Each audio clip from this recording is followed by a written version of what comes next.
അക്കാലത്ത് യേശു നിക്കോദെമോസിനോട് അരുൾ ചെയ്തു, തൻ്റെ ഏകജാതനിൽ വിശ്വസിക്കുന്ന ഏവനും നശിച്ചു പോകാതെ നിത്യജീവൻ പ്രാപിക്കുന്നതിന് വേണ്ടി തൻ്റെ ഏകജാതന് നൽകുവാൻ തക്കവിധം ദൈവം ലോകത്തെ അത്രമാത്രം സ്നേഹിച്ചു. ദൈവം തൻ്റെ പുത്രനെ ലോകത്തിലേക്ക് അയച്ചത് ലോകത്തെ ശിക്ഷയ്ക്ക് വിധിക്കുവാനല്ല, പ്രത്യുത അവൻ വഴി ലോകം രക്ഷ പ്രാപിക്കുവാൻ വേണ്ടിയാണ്. അവനിൽ വിശ്വസിക്കുന്ന ഏവനും ശിക്ഷയ്ക്ക് വിധിക്കപ്പെടുന്നില്ല. വിശ്വസിക്കാത്തവനോ ദൈവത്തിൻ്റെ ഏകജാതനിൽ വിശ്വസിക്കായക മൂലം നേരത്തെ തന്നെ ശിക്ഷയ്ക്ക് വിധിക്കപ്പെട്ടിരിക്കുന്നു. ഇതാണ് ശിക്ഷാവിധി. പ്രകാശം ലോകത്തിലേക്ക് വന്നിട്ടും മനുഷ്യൻ പ്രകാശത്തേക്കാൾ അധികമായി അന്ധകാരത്തെ സ്നേഹിച്ചു.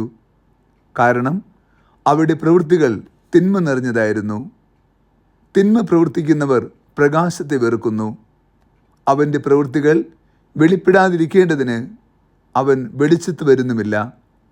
സത്യം പ്രവർത്തിക്കുന്നവൻ വെളിച്ചത്തിലേക്ക് വരുന്നു. അങ്ങനെ അവൻ്റെ പ്രവൃത്തികൾ ദൈവൈക്യത്തിൽ ചെയ്യുന്നുവെന്ന് വെളിപ്പെടുന്നു.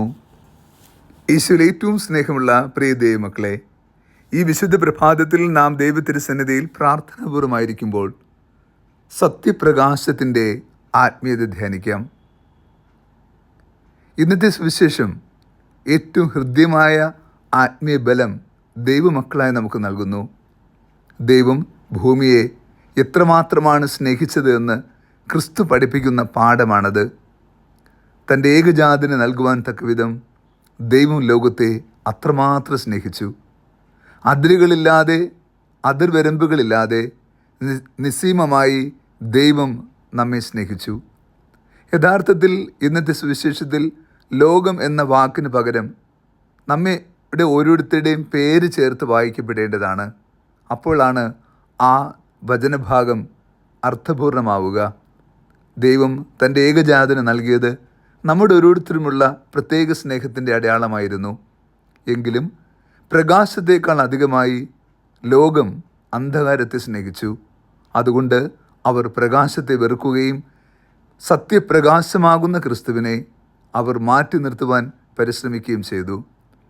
ക്രിസ്തുവിൻ്റെ ജീവിതം തന്നെയാണ് ക്രിസ്തു ഇന്ന് സുവിശേഷത്തിൽ സാക്ഷ്യമായി നൽകുക. നമ്മെ എല്ലാവരെയും തിന്മയുടെ, പാപത്തിൻ്റെ അന്ധകാരത്തിൽ നിന്ന് മുക്തരാക്കി നിത്യപ്രകാശത്തിൻ്റെ മക്കളാക്കി സ്വർഗത്തിൻ്റെ ദൈവത്തിന് അവകാശികളാക്കി സ്വർഗീയ മഹത്വത്തിൽ എത്തിച്ചേർക്കാൻ വേണ്ടിയാണ് ക്രിസ്തു ഭൂമിയിലേക്ക് വന്നത്. എന്നാൽ നാം ആകട്ടെ ആ പ്രകാശത്തെ നിരാകരിക്കുകയും അന്ധകാരത്തെ പുൽകുകയും ചെയ്തു. നമ്മുടെ ജീവിതം ക്രിസ്തുവിനാൽ പ്രകാശിതമാകേണ്ടതായിരുന്നു. വീണ്ടും ക്രിസ്തു വചനത്തിലൂടെ നമുക്ക് നൽകുന്ന ഏറ്റവും മഹത്തായ ബലവും നാം ലോകത്തിൻ്റെ പ്രകാശമായിരിക്കുവാൻ വേണ്ടിയിട്ടാണ്. ക്രിസ്തു ഭൂമിയിലെ പ്രകാശമായി കടന്നു വന്നു ലോകത്തിൻ്റെ അന്ധകാരം അകറ്റി. ദുഃഖവെള്ളി ദിനത്തിൽ നമ്മൾ കണ്ടത് പട്ടാപ്പകൽ 3 മണിക്ക് സൂര്യൻ ഇരുണ്ടുപോയി എന്നാണ്. ചന്ദ്രൻ പ്രകാശം നൽകിയില്ല. അന്ധകാരപൂർണമായ ഒരനുഭവമായിരുന്നു അത്. അഥവാ ദൈവത്തിൻ്റെ കൃപ നഷ്ടപ്പെട്ടു പോകുന്ന നിമിഷം അന്ധകാരപൂർണമായ ദുരനുഭവമായി മാറും. അഥവാ സൃഷ്ടിക്ക് മുമ്പുള്ള രൂപരഹിതവും അന്ധകാര നിബിഡവുമായ അവസ്ഥയിലേക്ക് തിരികെ പോകും.